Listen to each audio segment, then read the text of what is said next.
The New England Patriots just turned what looked like a dead-end situation into something that actually benefits the team. And if you've been paying close attention to how this front office is operating, this is exactly the kind of move that tells you there's a clear plan in place. Mart Mapu was widely expected to be released, and at that point, most people had already moved on mentally, assuming the Patriots would get absolutely nothing in return. But at the last second, the Houston Texans stepped in with an offer that completely changed the outcome. Instead of losing Mapu for nothing, the Patriots flipped him along with a 7th-round pick in exchange for a 6th-round pick next year. And that might not sound massive at first, but this is how smart teams operate. If a player is already on the way out, getting any value back is a win, especially when you're improving your draft positioning. This is the same philosophy we saw in the Matthew Judon situation. Rather than holding on too long or forcing something that wasn't going to work, they made the move, got a 3rd-round pick, and turned that into a player like Jared Wilson, who is now expected to step into a key role at center and potentially become a cornerstone piece. Meanwhile, Judon's path after leaving shows exactly why that decision made sense. He didn't produce with the Falcons, moved on again, and never became the difference maker some expected. That context matters because it reinforces the idea that timing and asset management are everything in this league. So when you look at the Mapu trade through that lens, it's not just a minor transaction, it's part of a larger pattern. The Patriots are consistently finding ways to extract value where there seemingly isn't any. They're not holding on emotionally to players from the past era, and that includes guys from the Belichick years who are gradually being moved out as the roster evolves. That transition is happening right in front of us, and moves like this make it clear the team is focused on building forward rather than looking back. Now, what makes this even more interesting is how it connects to the bigger picture of draft strategy. There's already chatter about the Patriots potentially packaging picks to move up and target higher-end talent. When you start stacking extra assets, even small ones, you give yourself flexibility. You create options,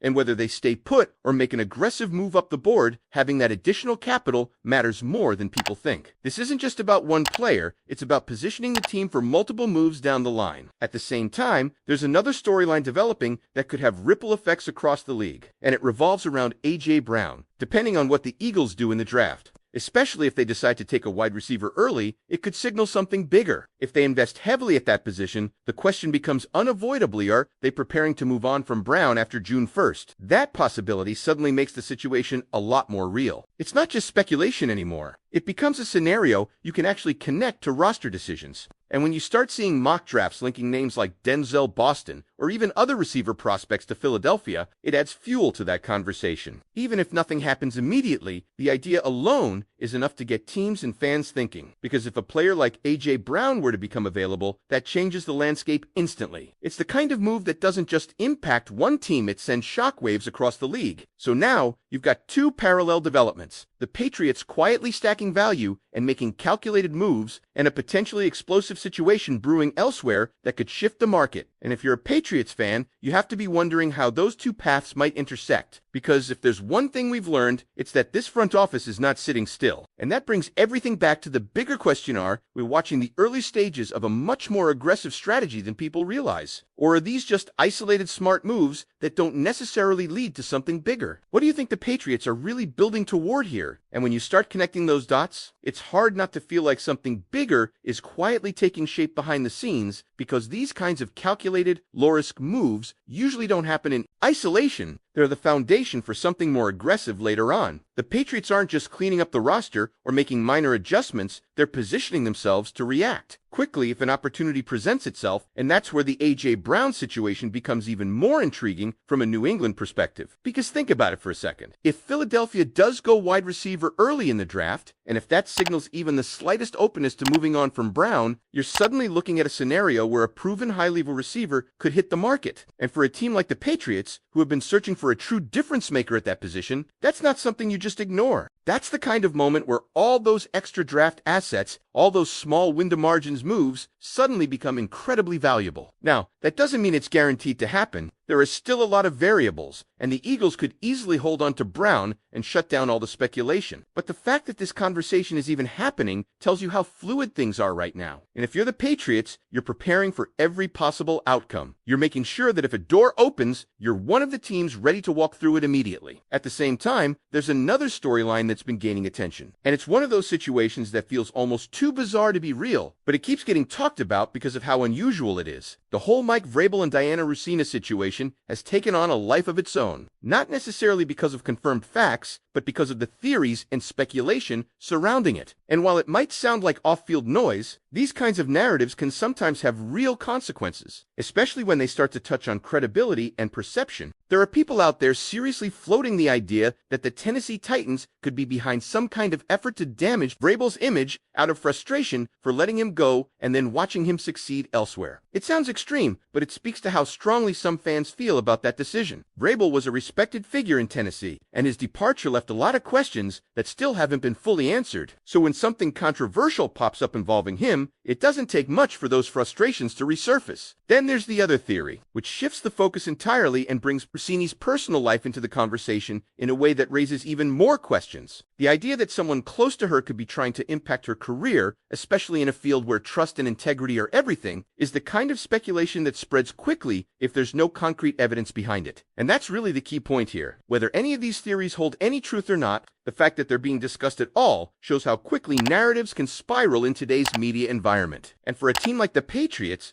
who are now entering a new era with fresh leadership in a different direction, avoiding unnecessary distractions becomes even more important. The focus has clearly shifted toward discipline, structure, and making decisions that are rooted in long-term success rather than short-term reactions. You can see that in how they've handled player movement, how they've approached asset management, and how they're staying relatively quiet while other teams deal with louder, more chaotic situations. That contrast matters. While other organizations are dealing with speculation, rumors, and off-field noise, the Patriots are steadily building, piece by piece, without drawing too much attention to themselves. And sometimes, that's exactly how you want it. Because when the time comes to make a bigger move, you're doing it from a position of control rather than desperation. So now, everything circles back to where we started. You've got a team that just turned a potential loss into a small but meaningful gain. You've got draft flexibility that could be used in multiple ways. You've got a league situation that might open unexpected doors. And you've got an organization that seems far more calculated than the outside narrative might suggest. The real question is, are the Patriots simply being smart and patient, or are they quietly setting the stage for a move that no one sees coming? If you were in charge, would you stay the course with this strategy, or would you take a swing if a player like A.J. Brown actually became available? And the more you sit with that, the more you realize this might not just be about reacting to opportunities. It might be about anticipating them before anyone else even sees them coming. Because what the Patriots are doing right now feels deliberate. It feels like they're staying one step ahead, quietly building flexibility while the rest of the league is caught up in speculation, rumors, and situations that are a lot harder to control. Think about how quickly narratives can shift in the NFL. One draft pick, one unexpected trade, one situation like the A.J. Brown rumors gaining traction, and suddenly the entire conversation changes overnight. Teams that aren't prepared get left behind. Teams that are ready, that have positioned themselves with assets and cap flexibility, those are the ones that capitalize. And right now, New England looks like a team that's preparing, not reacting. Because let's say for a moment that nothing happens with A.J. Brown. Even in that scenario, the Patriots still come out ahead with the way they're operating. They've added value where there was none, they've continued to reshape the roster, and they've kept their options open. That's the key part. Options. They're not locked into one direction, they're not forced into making a move out of desperation. They can wait, evaluate, and strike when the timing is right. But if something does happen, if a player becomes available, if a team decides to pivot, if there's a moment where the market opens up, then all of a sudden, every small move we've talked about starts to connect. The Mapu trade, the extra picks, the willingness to move on from players at the right time, all of it becomes part of a much bigger picture. And that's when you start to see whether this front office is truly thinking 2 or 3 steps ahead. Now, on the other side of things, you've got these off-field narratives continuing to swirl, especially with the Vrabel and Rossini situation. And while it might feel like something separate from football decisions, it actually highlights something important about the current landscape of the league. Perception matters more than ever. Stories, whether confirmed or not, can shape how people view individuals, organizations, and even entire franchises. And that's why stability becomes such a valuable asset. The Patriots, for all the changes they've gone through, are showing signs of creating a more controlled environment again. Less noise, more focus, less reaction, more intention. And in a league where distractions can derail even the most talented teams, that kind of structure can make a real difference over the course of a season. So when you step back and look at everything together, the quiet roster moves, the potential league-wide shifts, the contrast between stability and chaos starts to feel like we're in the early stages of something that hasn't fully revealed itself yet. Maybe it leads to a big acquisition. Maybe it leads to a draft day move that changes the trajectory of the team. Or maybe it's a longer process, one that builds gradually until suddenly the Patriots are right back in the middle of the conversation as a serious contender. Either way, what's happening right now shouldn't be overlooked. These are the moments where teams either set themselves up for success or miss their window entirely. And based on everything we're seeing, New England is at least giving itself a real chance to be on the right side of that line. So now it really comes down to how you see it. Are the Patriots playing this perfectly, staying disciplined and waiting for the right opportunity? Or do you think they need to be more aggressive right now and go after a game-changing move before it's too late? Because here's the part that a lot of people still aren't fully talking about. This version of the Patriots doesn't feel rushed. And that's a big shift from what we've seen in recent years. There were times not too long ago where it felt like the team was trying to force solutions, trying to patch holes quickly instead of building something that could actually sustain success. Now, it feels different. It feels like every move, even the small ones, has a purpose tied to a bigger vision. And when a team operates like that, it usually means they already have a roadmap. Not necessarily a public one, but an internal understanding of where they want to go and how they plan to get there. That's why moves like trading a player who was likely going to be released anyway suddenly matter more. It's not about the headline, it's about the habit. It's about consistently making decisions that increase your chances of having leverage later. Now bring that back to the wider league context. If you're watching how situations like the A.J. Brown rumors develop, or how narratives around coaches like Mike Vrabel can suddenly explode into something much bigger than football, you start to understand just how unpredictable this environment really is. And unpredictability is where disciplined teams thrive. Because while other organizations might get pulled into reaction mode, whether it's due to media pressure, internal issues, or fan expectations, the Patriots are giving themselves the ability to stay steady. And staying steady doesn't mean staying passive. It means being ready. It means knowing that when something shifts, you don't need to scramble, you just act. And that's why the next phase of this offseason becomes so important. The draft is going to be a major checkpoint, not just because of who they select, but because of how they approach it. Do they stay put and trust their board? Do they package picks and